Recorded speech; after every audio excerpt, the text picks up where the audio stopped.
So the big question is this: how do ordinary people like us that weren't born into money create true financial freedom, take back control of our lives, and live a life full of purpose, meaning, and fulfillment? That is the question, and this podcast will give you the answers. Join me and follow along as I learn, apply, and share the strategies that the wealthy know and use that the rest of us weren't taught to create true financial freedom. My name is David Bell, and welcome to Pocket Mastermind.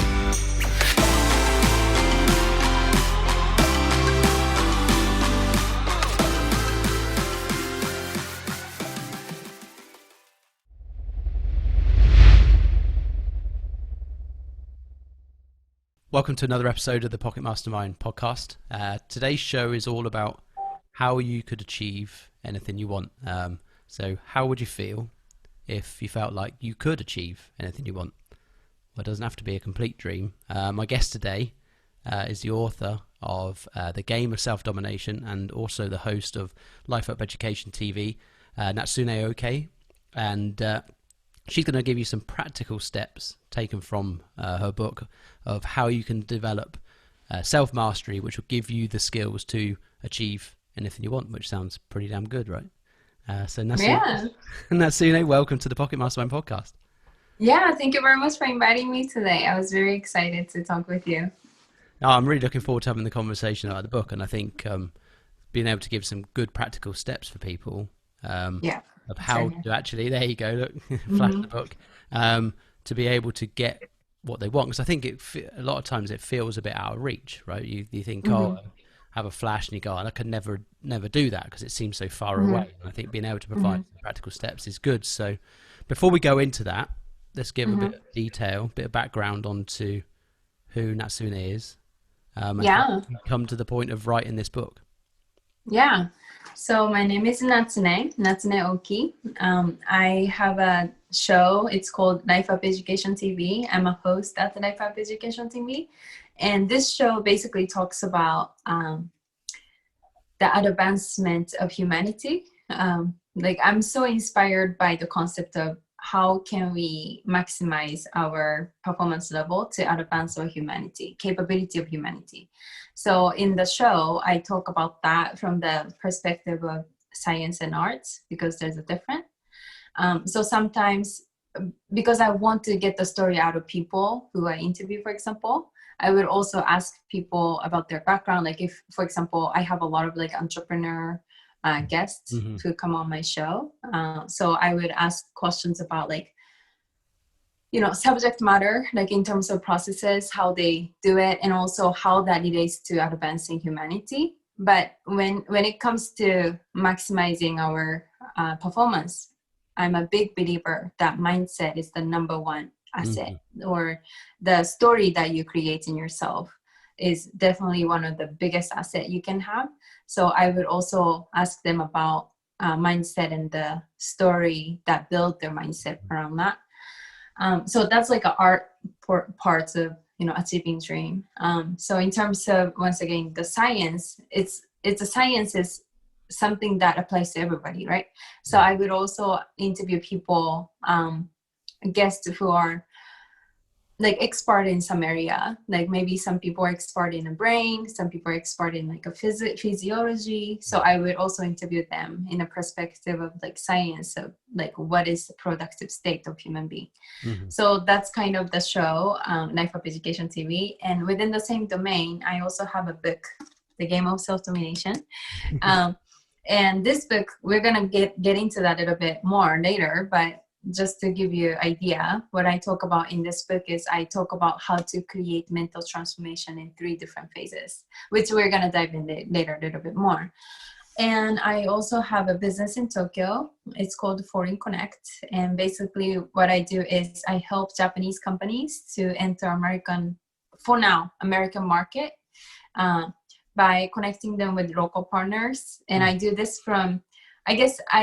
because I want to help them to create more globalization, because Japan is facing a pretty severe problem in terms of, lacking labor force, like a shrinking aging population and everything. And one of the solution government has at the moment is basically to create lots of international market integration, and also inviting people into our system, and also like automizing things, right? So from this perspective, I basically started like 3 different pillars of businesses, and that's all within the Foreign Connect. The one of them is to basically help them to set up a company abroad from like scratch. And then another one is to help them sell abroad without business presence in abroad, but from here remotely. And then the third one is digital transformation. So I help them to create the digital transformation within the organization. So that's what I do with Foreign Connect. And to your question, I guess my journey, oh my God, it's gonna be like How did you really how did you long. come to be doing all that stuff, right? Right. Where did that come from? So first of all, I guess let's unpick Yeah. the fascination with human potential, and where did that start for you? Yeah. So looking back my life, I have always been very courageous person. And, Japan has this contradictory view of life, I guess, so to speak. So basically, Japan, even we have a phrase even to say, "Minotake ni atta koudou suru," which is a phrase to tell you, know your worth and act within your worth. Like, don't try to be bigger than who you are, right? But it comes from very like oppressing angle in this saying. I think to some degree, I kind of believe that now, because that's not because I want to oppress people. That's because it helps me to be humble. Like that's the approach I use. But anyway, so, growing up, I really, really hated that concept. And I always, like, if someone told me to do A, I would always do B. Like, that's me. That's the kind of personality I am. And, I really started digging deeper into like why I do that, right? Like psychology wise and everything. And I just noticed that I get inspired by like exceeding my expectation, right? I mean, that's more inspirational way of approaching life. I hate like to just stay within. Like, what the fuck are you talking about? You know what I mean? Like, I don't want to stay within. I want to exceed. I want to exceed how much I can perform. So that's what gives me inspiration and excitement. And when I think of advancing capability of humanity, that's like the direct, I guess, translation that I come up with in terms of looking at life at more macro sense. Like, so basically I'm just very inspired by the idea of how capable we are. Like, we as a human species, like we became so far, like we haven't even extincted. And everything we create, literally, we created from nothing. Like, we created out of our creativity, right? And when I think of that, like, it's just so crazy. And I definitely want to contribute, if I could, with my life in that, right? Like, I want to even push further an advancement of our capability. So yeah, that's how I came up with that. I think it's one thing I noticed. I think we all take everything that we see around us so much for granted, as if it should just be there. But even the technology that you and I are now speaking on, from UK to Japan, we take it for granted, right? That this is just something that we can do. And not that long ago, you wouldn't even have been able to dream of being able to do it. Within my lifetime, this wouldn't have been a dream that in my own house you could have a video conversation completely across the world. And I think we're a little bit guilty of just assuming that should just be there, and it didn't come from people's minds. And I think that if we could become more conscious of that, like you're saying there, then that helps us individually become more creative, because suddenly we realize everything else was created, so why couldn't we create stuff, right? Exactly. Yeah. And I find I find that completely fascinating, and I'm along completely with you. As what could we achieve? What can we achieve? And look at the stuff we have, and we can keep building beyond that point. And I find it quite sad that a lot of people don't ever tap into that creativity and the potential, because we kind of take it for granted that this is just what we do. We go through our lives. It's a bit mundane. You go through the processing, and no one really has and the creativity kind of disappears through school, and it seems to happen all over the world. And see, this is an interesting thing I talk about also in my book, where basically say we're so creative that we're subconsciously even creative. Like we're only taught how to not to be creative in the exciting direction. Hmm. So, you know, when we have a dream, when we have something exciting idea, we say like, oh, but I can't achieve that, right? Like, I mean, that's the way society kind of oppress, like impose this idea on us. Definitely, and But people if around you you say, think "Don't be about it, crazy. You can't." Yeah, exactly. But if you really think about it, yeah, like when you start thinking about, oh my God, like, you know, if I miss paying this bill, this is going to happen. And then if I go, you know, if I quit my job and pursue this dream, this exciting idea, if I'm going to fail, this will happen. This will happen. This is creativity. This came from creativity. this is So true. we're Yeah, not taught we're to good at stop. creating the negative. That is what you're saying. Exactly. Yeah, So meaning that either direction, we are creative animal. yeah, Like we have that potential to be creative, but it's just so crazy to think that we are stopped in one way and then we're not taught to be stopped in the other direction. yeah. So you have to be really control. Definitely, because the whatever you think about is what manifests, and a lot of people still think that's a bit hocus pocus and it's not real, without realizing that they're doing, we're doing it every single day. What we focus on, what we think about, whether it's, and if it's a positive emotion, you could achieve what you want to achieve. If it's a negative emotion, you tend to draw that to you, and you think, oh, I keep getting Mm-hmm. bad luck, things keep happening that I don't want to happen. It's because that's what you're thinking about, right? So Mm-hmm. you learn how to channel that. So how do we do that?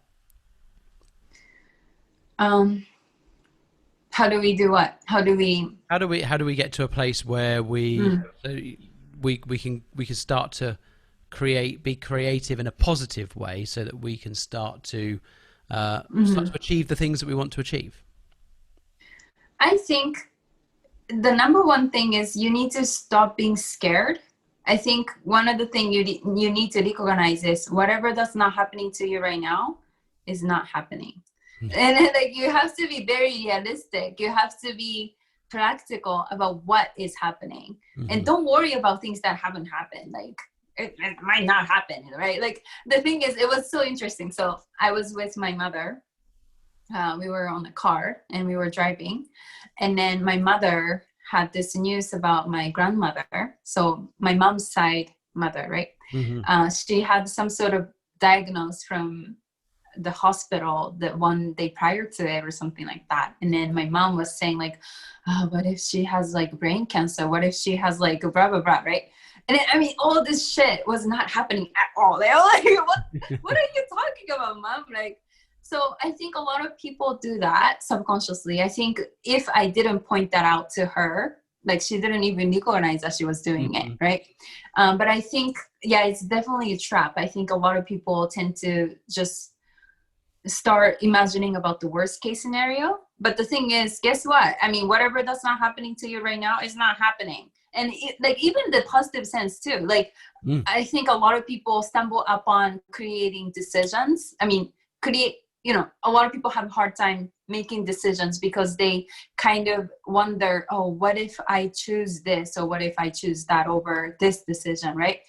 I tell you what, whatever that's not happening to you, it's not going to happen. It's not happening right now. So the thing is, like, your decision that you're making right now is more important than what if scenarios that you create in your head. Because once again, that's not happening right now. We Yeah. don't know if that's going to happen. So I think that's very like the first step you need to recognize is in order for you to start, I guess, owning your decisions and I guess be, I don't know, positive is a good word. Be positive is a good impression in this context, but be positive about the decisions you make is to just recognize that whatever that's not happening to you right now is not happening. So don't be scared of it. And if that's going to happen, I mean, figure it out later. Like Mhm. you'll have to figure it out. And that's grows you. That's what we live for actually in life. I mean, a lot of people live for the word, but that's the wrong way to look at it. We're not living for the word. We are living for the journey. This is true. You're absolutely right, and I think we tend to focus too much on milestones or endpoints, and then they don't ever really happen, right? Even if you do it, even if you do set a goal and you achieve it, then what? You still got to have somewhere else to go. You're still going to, the time doesn't stop, right? It's not game over. You still got to carry on. So it is all a process until, you know, the very end, really. And you got to, for me personally, I had to realize that you've got to fall in love with the process. The process is the point, not the end, because the ends are just made up things that you've created. They're not even, you know, the end isn't even real. It's just a marker point. So how did this then take you onto the book? How did you get, this is interesting. For So writing the book? Right, like my the entire book is a really big on concepts of, let's redefine the definition of success and failure, because a lot of time people talk a lot about redefining definition of failure, which is absolutely mandatory. But I think a lot of people don't define success enough, redefine success enough. I think a lot of people's idea are still predicated on one destination someone has to get to is a success, right? But it's really not, it doesn't work like that in my definition. And I'm just sharing my opinion around that. So one thing, I guess, connecting to what we just talked about is that during the book, I talk about this very famous, I guess, concept from ancient Greek philosopher Aristotle, where he says happiness is virtue activity of the soul. So when he says that, you know, once again, it's imposing the idea we just discovered, basically, where we tend to look at, we're motivated by two factors. The first one is the reward, and then the second one is a threat. And then oftentimes we tend to see them in the opposite side of the spectrum, right? So we want to run toward reward and we want to run, you know, away from the threat. But I have a slightly different view around this. I think reward only exists in the extension of threat. So threat and reward is actually exist in the same direction. And then that connects back to the point of Aristotle's, where he says, happiness is virtue activity of the soul, meaning that only by overcoming adversities, only by overcoming your challenges, that's going to define you for who you are, even like more. Then finally you are able to meet your full potential. That's going to make you feel most rewarded to be able to be who you are, like collectively, right? Like along the way. And that's the definition I live by. I think oftentimes a lot of us, whenever we face challenges, whenever we face difficulties, we tend to look at them as like obstacles, right? Like obstacles that suffer us. But rather, we should look at them as things that's going to grow us into the direction we want to grow. And then in the other side of that, there's a reward to be who you are. And that's ultimate happiness. That's basically, that's great framing. Yeah, because I think as you say that, it becomes quite a clear picture that without the struggle, without the suffering, without the challenge, how could there be a reward? You couldn't just have reward without the other. There has to be the polarization of the two things, right? You couldn't, like, having how could you have good and not bad? You couldn't, or bad without good. How would you know which one was what? And then, see, I tie this concept with self-awareness. I tie this concept with you meeting your true potential, you meeting your true self. So I'm not necessarily saying like here, like, you know, the reward is the ultimate direction you need to get to. Reward is your final goal. I'm not saying that. What I'm saying is, you know, in the other side of the threat, there's that character, there's that person you want to become. Yeah. And when you achieve more like things, when you overcome more things, when you achieve more things collectively toward the end of the life, you become this person that you are like able to be at the full potential. And that's ultimate happiness, if that makes sense. Yeah, completely. And you know, what I talk about with the Pocket Mastermind is that there's these four kind of pillars of it, which is like dream, learn, do, become. And the whole point of it is that you become. It's not about what you achieve, because that's just a journey onto who you become. It's the skills you develop. Jim Rohn. I love to quote Jim Rohn because he always talks about it. Don't wish it was easier. Wish you were better. Right? Mm-hmm. Don't wish for less problems. Wish for more skills. And that's the whole. When things get difficult, what I've definitely had to trained myself to do is think about, well, how do I need to grow to be able to overcome the challenge? Because Mm-hmm. pretty much every challenge is possible to overcome. You just got to Mm-hmm. find the tools to be able to do it, right? Mm-hmm. So tell me more about the practical steps then that are within the book that help us to achieve whatever we want to achieve. Right. So I lay out as practical step because I literally have steps that people can take. I'm showing the steps that I took for personally, which I also tested with some people, and then it kind of worked. So that's why I'm like showing it. But very like bottom line of the fundamental line of this, like the concept of this book, is never to say, here, like if you read this, you're good. Like I don't say that at all. Like it's God, still your responsibility. It's the handbook for life, right? You haven't Yeah, got to do no, anything, you've no. only got to read the book. Yeah, no, the thing is, like, I show you some of the things that helped me to make the mental transformation. And I mean, the material is very rich that I'm sure that people find it helpful. But the thing is, I don't believe in like a secret. I don't believe in like this magical formula that works for everyone, right? Like that's why I talk about the importance of self-awareness. That's why I talk about being resilient in life. That's why I talk about don't be a victim in life. You are responsible for changing, right? Like it's not my responsibility. I'm here for you. I want to help you. Like I'm a facilitator of your education process, but I'm just making this information so that you can make your own truth, because I'm not here to tell you what's right and what's wrong. So just make it clear there. But basically, during this 15 steps, I'm going to give you the overview of what I talk about, because the steps are very detailed and it's going to be a lot of information. But basically, it talks about how to create mental transformation in 3 different phases. And I frame it mental transformation, but really this is a textbook that you can use to navigate through any changes in life. So, if the change is caused by intention or like not intention, you can still use this framework.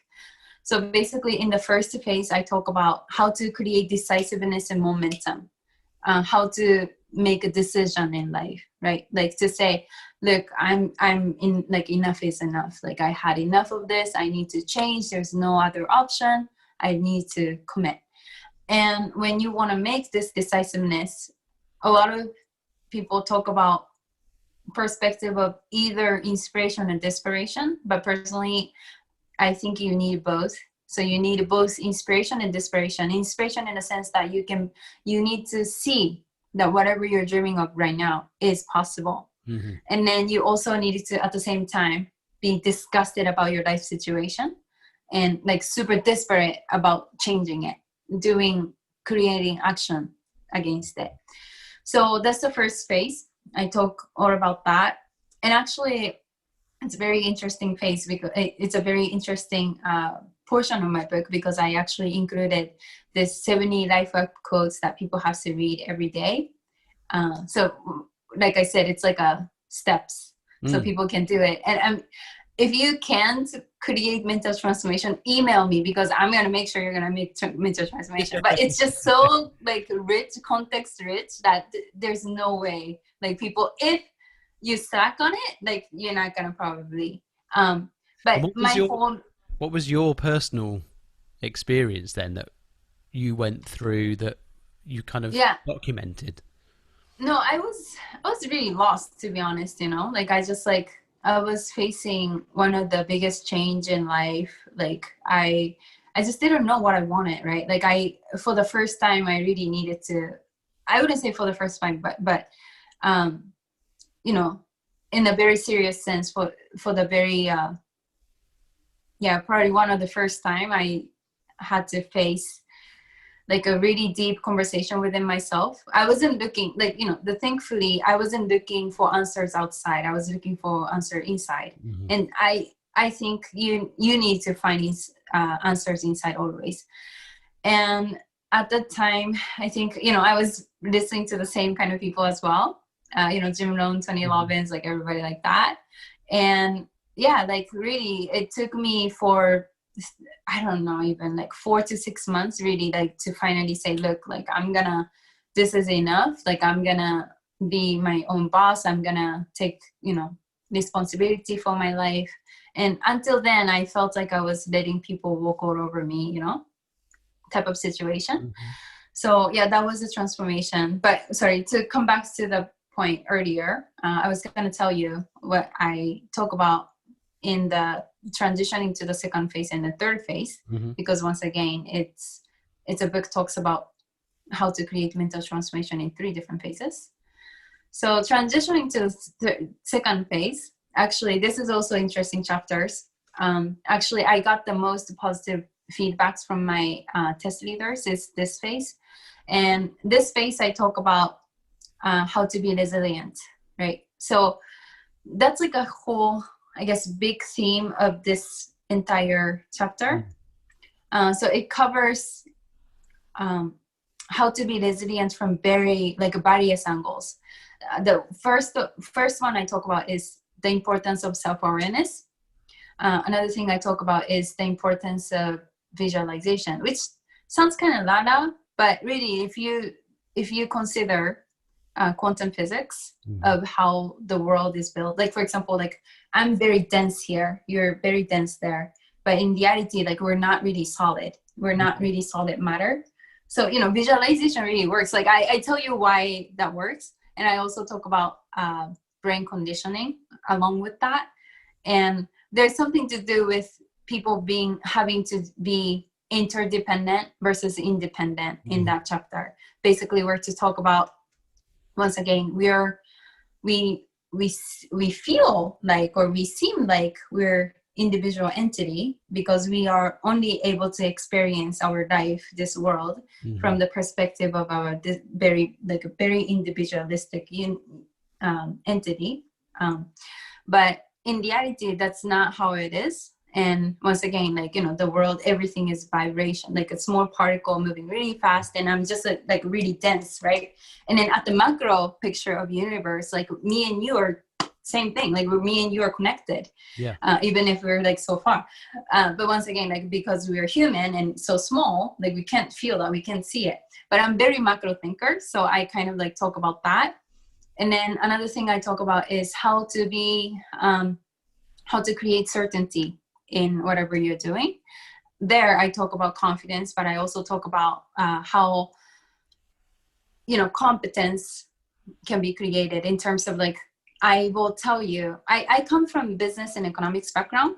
So I wanted to describe how you can create effectiveness and efficiency in life by showing how to use business and economics strategy that companies and famous economists used in the history into life application. So I basically developed this method. I call it LifeUp method. And this is a scoring system to help you to be very organized in the way you communicate with yourself. And also, I think with this concept, you can be very organized with the way you communicate in general. But basically, I give you 5 different examples from business and economics field. One talks about Italian engineer, one concept from Italian engineer. The second one talks from one concept from British economist. The third one comes from very famous business consulting firm. And then the fourth one comes from Toyota, the manufacturing company, automotive manufacturing company. And then the fifth one comes from 34th US president, the president was using this matrix to organize his day. So basically, I mix all these 5 different concepts together and then develop this like a scoring system to score like different tasks in the order of like how important they are in relation to what you're trying to achieve. So once again, like this, with this framework, you can be very, very organized about the things you, what priority of your task, but also, once again, with all these concepts, it helps you to be organized in the way you communicate with others and communicate within yourself. And this was very interesting because I never thought I was organized person, to be honest. Like when I'm in Japan, like I'm so creative, I'm so innovative, right? Like from the eyes of like Japanese people. So I always thought that way. I always thought I'm very much creative person, but I also worked in like American environment, right? Like I worked in an environment where I was pretty much the only Japanese person working in the company, and all my coworkers were, you know, American, Mexican, like, you know, like a lot of people like Italian, whatever.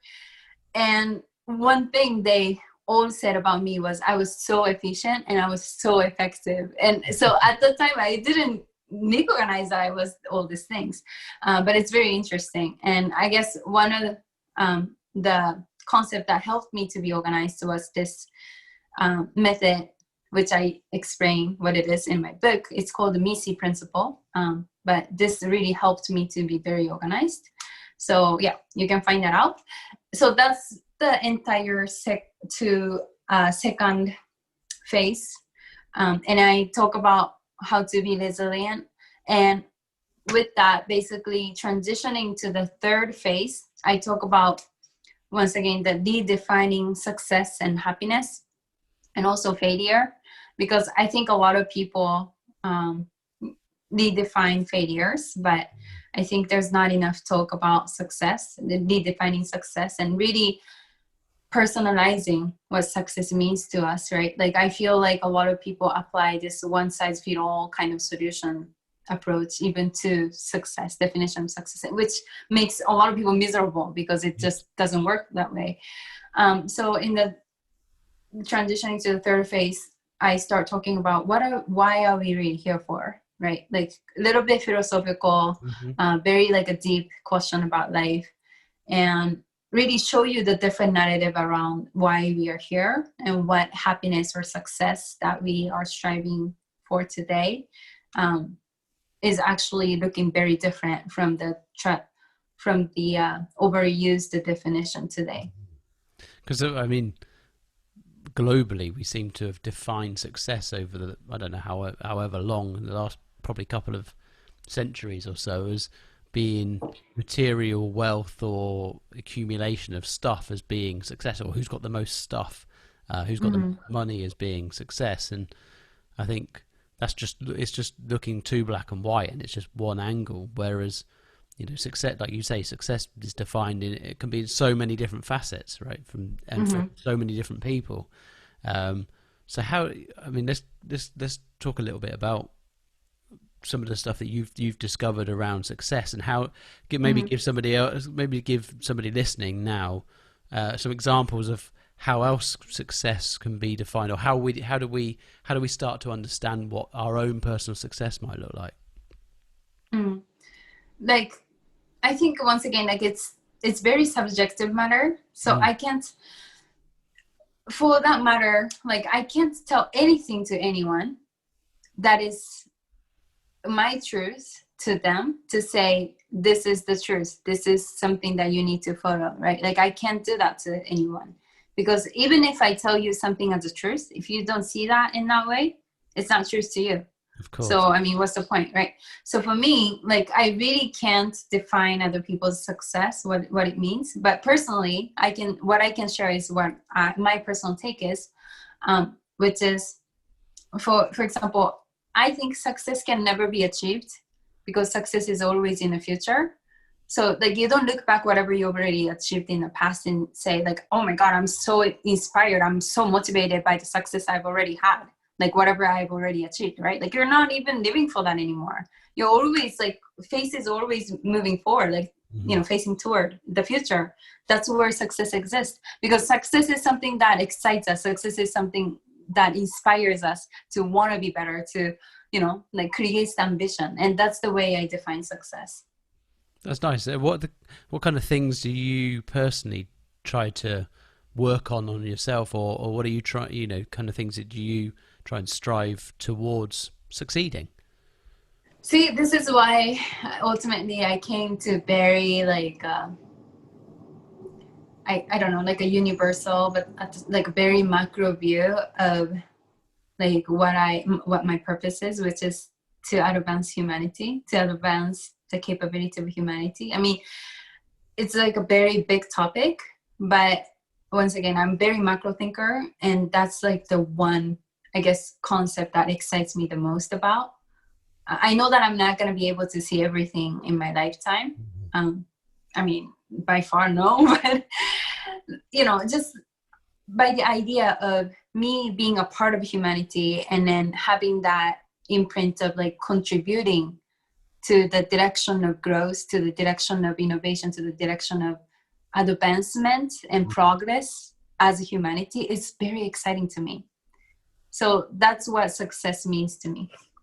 Something that you'll never know, where you'll never really have a direct measure, I suppose, right? So Yeah.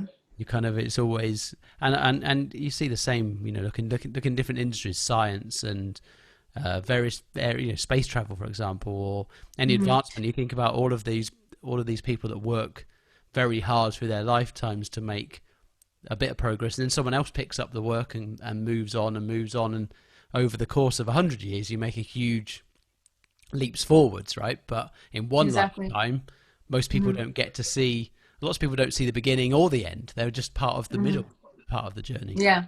See, this is why I talk about we need to be interdependent versus independent. Like when you have the very individualistic goal, like if you have the measure of like, I'm good if I achieve here, like that's very individual way of viewing. You're not being interdependent. Like you're not understanding that you're part of the bigger system. And I mean, you can do that. I think personally, like psychologically, I think you need both sort of goals in life. Like, you know, there's nothing wrong with having micro goal and then micro slash personal goal and macro, like more general concept that excites you.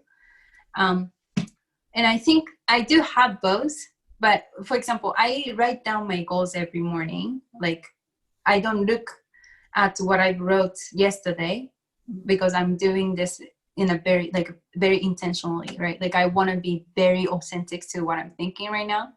And for years, I haven't changed a bit about the goal that I make. And, you know, the number one goal, it's always macro. Like my number one goal always comes at the macro. I never write down, because I write them in the order of what I want, but I mean, used to be different, but I never write down like, this is how much I want to make, or like, this is where I want to live, like stuff like that at first anymore. Like I always write down, like, how do I want to make people feel? What kind of thing do I want to leave behind? Like, what am I building toward, as, you know, me being a member of the society of humanity? Like these macro goal always comes first. And then it also helps me to be just a nice person. Yes. Yeah. And then how do you then what do you do as a layer under that? Because this is something I find really interesting, and I'm similar to you. I think that, you know, we get a bit caught up in, so most people don't have any goals written down at all, or really tangible, which is interesting. And then I think a lot of people that then get onto the idea that they should have some goals, start trying to create goals. But I think we're not taught how to do this effectively, and I think it's very easy to go in at too low a level without doing what you're saying. And I completely agree with you. Is I feel like you need to build a vision of what does your life look like, and what does it mean? What's the big stuff? How do you spend your time? What do you give back? How, you know, who's in your life, where do you live, that kind of stuff is the way I try to look at it. And then you can go a layer lower and say, well, how it becomes everything else becomes a bit more of a how do you then achieve that big vision? Is that similar to the way you do things? Yeah, usually that's what I do think. Yeah. And then also that's like a very macro, right? Like that's a very macro thinking. And then at the micro level, I also think about like a financial matrix too, but that comes in like later. So first, once again, like I have this big vision of what I want to achieve. And then I basically arrange everything around, including like how to make money around that, like moving up to the goal. And do you categorize into more specific categories like financial and relationships and that kind of stuff? Yeah, like that's what I suggest at first. Like when you're not exactly familiar with what you want in life. I mean, that's what I did also at the beginning. But now I'm becoming like, not becoming, I'm very clear about what I want, that I don't necessarily have to do that anymore, but rather I do. So once I have the macro set, like I basically talk about the different channels to achieve it. And then each channel has different meaning, different purpose to achieve one goal. Nice. Yeah, I think we should probably have another conversation at some point about just purely on goal setting, because I think it's where a lot of people get stuck to begin with, right? And it's almost it's kind of step one. If you don't know what you want, how are you going to achieve it? And then how do you make that big goal tangible? So I think it'll be a great conversation. Before we go on to kind of the final questions, are there any advice you'd have for anyone listening who maybe is in the position you were in a little way back when you felt lost, that you give somebody a gem of advice if they're in that position? I would say do what makes you happy and don't beat yourself up for nothing, really. Just do whatever that makes you happy. Like even if something doesn't seem like it makes sense right now, just do it. And you taste different things, and that's gonna let you build up for more certainty later on, like self-awareness later on. Because I think the problem here is a lot of people have the pressure of them needing to know what it is that they want without knowing what they want. So they only have the rules that they need to follow from all the social pressure, whatever, right? Without knowing what they really want. I mean, which is like absolutely miserable life. If you don't know the goal, if you don't know the purpose, and you're given just a bunch of rules, like that's a very boring life. So for me, like that's what I did. Like, I almost got kicked out on high school, for example, and I moved to the United States. And, even if it just didn't make any sense, I stopped school and I went to work with a lot of like investors, entrepreneurs in tech industry. After that, I had no money, no connection, no plan, nothing whatsoever, but I moved to Miami. Like, I mean, there has to be multiple points of life where it just didn't make sense, like, in the regimen, but I just did it. I just followed my instinct, and I cannot be more happy about it. Like at the very snapshot, sometimes adulting or society would kind of give me the pressure of like, what are you doing, right? But really I just stayed authentic to myself. I stayed with who I was, what I wanted to do. And even if something that sometimes it was kind of crazy thing to do, or like chaotic life, it led me to a chaotic life. Like every single decision, I really appreciate that I did everything that I did. And I think it really gave me deeper perspective of what I like, what I don't like. And that taught me a lot about myself. So I think two things. Just do what makes you happy. Just follow whatever, here. Don't follow outside. Just follow me, follow you. And then the second thing is don't blame yourself by all chance. You're exactly where you need to be right now. So just be there, learn as much as you can, and don't rush, don't try to pressure anything. Just be completely present and understand what it is that you need to understand at that point that you are right now. And that's gonna get you somewhere eventually. Very good advice. I like the sound of that. So let's go into our final questions. And first, I think you've already touched on a little bit here, but do you have a morning routine? And if you do, what does it look like? Yeah, I used to do it a lot, but I think one of the major thing I do right now is exercise, but also the goal setting is major thing. I'm a little bit slacking lately, but I also do meditation, like a journal thing. Yeah, these are the things that I do. Nice. How long does that normally take you?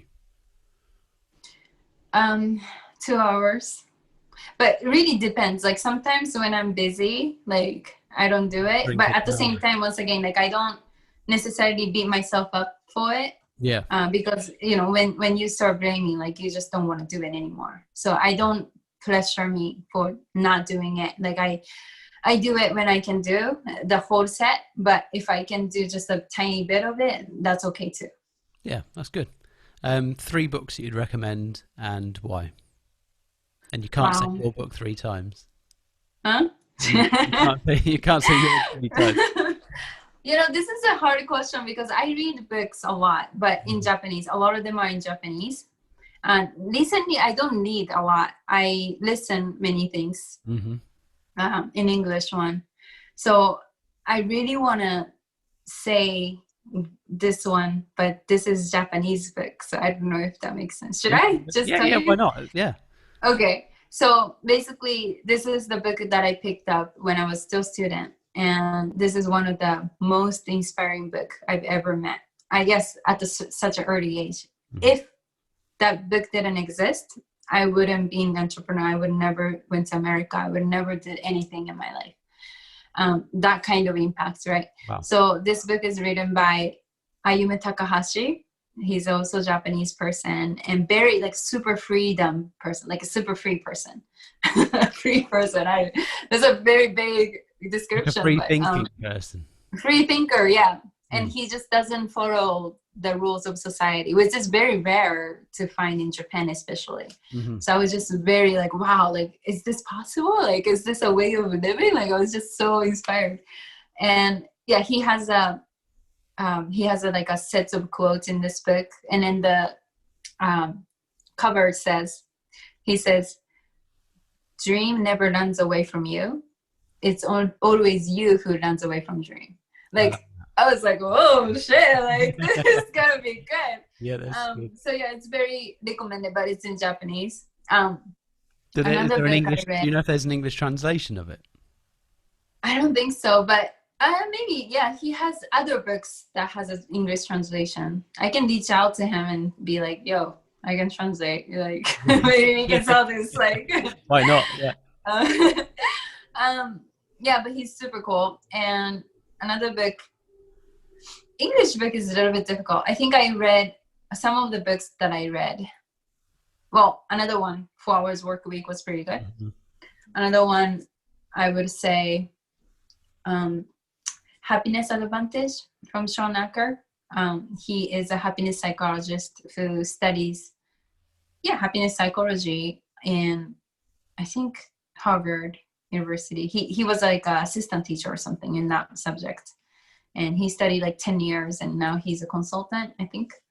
But he has like lots of great points of like how brain is more productive when we're happy, and like he tells you why and different examples. Good recommendations. 3 people that you'd recommend following or listening to. Oh, I have so many. At the moment, I love Gary Vee. I love Tony Robbins. Let's see. Well, I have a lot, so that's why I'm like kind of. That's why I make it 3, so it makes it more difficult. Yeah, right. Who do I see? I think I'm a lot more like Tonido approach works. Maybe I mean mix of thing. Yeah, mix of those two people. I don't know. The third one is kind of difficult. I don't know. I'm just gonna finish with two. I mean, there's a lot of like great people. Cheating. No, like really, like there's a lot of great people, but like I think people have different opinions, and that's why I like all of them about it. But I think personal value wise, these two people I associate a lot with. Other people, I mean, I know a lot of other people, like Grant Cardone, like Ty Lopez, like blah blah blah, right? Like Tim Ferriss, like everyone. But I don't know if I need. I mean, they're great, but I don't know if my personal value aligns a lot with others. That's fair. Three habits or disciplines that you've kind of picked up over time and you've employed in your life that you feel have made a big difference to you. Oh my God, habits. Workout for sure. Everyday workout, at least 5 times a week. I mean, yeah, that creates a lot of like discipline. I think I used to be lazier person, but after I committed, like doing the workout every day, yeah, I changed a lot. Let's see. Lots of sleep, which, sometimes when you're entrepreneur, when you're business leader, or it's kind of hard, but I definitely think that sleep is very important. Like you need to, if anything, you need to oversleep a little bit, because if you're stressed, you really can't make good decisions. And I used to hate sleep. Like I didn't want to sleep, but now I really understand why it's so important. So I do that. Let's see. But really, like, I don't know, like I'm more like, more than the method, more than the hacks. I'm more like a mindset person. Mindset works the best for me. So I don't necessarily believe in like this one thing will change your life. Like another, it's accumulation of things, and it's a higher standard that something comes with it from within, and you need to be responsible for your life. That's like the bottom line, I think. And I think with that strong mental strength, you can really achieve anything without hacks, because you become resourceful. Yeah, it's just sometimes you need to remind yourself of that discipline. You put kind of some kind of habit or something in place that says, oh, when this happens, then I do something else, because that reminds me of the strength that I've got. And it's using those little tools, I think, that can make a big difference. Because it's easy for our thoughts to run away with themselves, right? Right. Three tools, systems, apps, or services, that kind of thing that you use a lot, you couldn't live without. I couldn't live without. I mean, calendar tool for sure, because I book a lot of people. Yep. Like some sort of Audible, or like a listening tool for sure. Yep. And for that matter, YouTube. I mean, literally, like I'm extra person in that sense. Like I'm so sensitive about the information I take in. Like I'm so, like my core doesn't change of who I am, but at the same time, environment does a lot to me. So what I take in is literally what I put out. And I'm very extreme version of that person. So for me, I intentionally have to listen to the positive voice. I intentionally have to listen to business voice, and, like try to constantly grow my brain. It's very important for me. It's good. Last question for you. If you could spend an hour with anybody, dead or alive, who would that person be? Wow. And it's deliberately difficult. Right. Honestly, my grandma.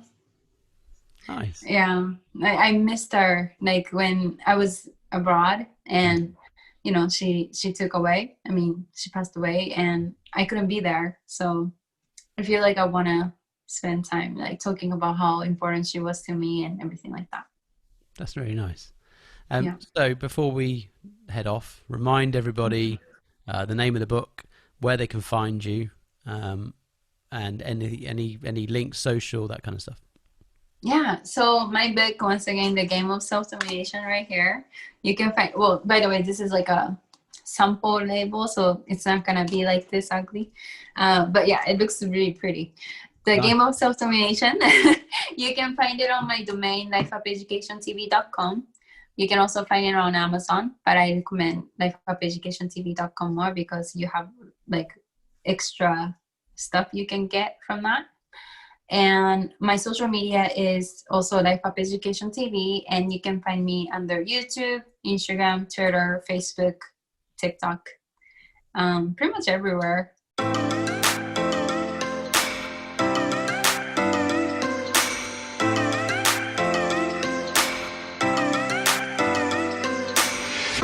Thank you so much for listening to this conversation.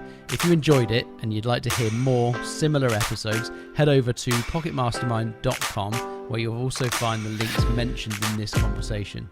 And if you haven't done so already, please leave us a review. It will really help us to get our message out and let more people know about these episodes.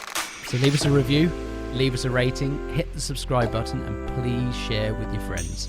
Until next time, thank you again for listening.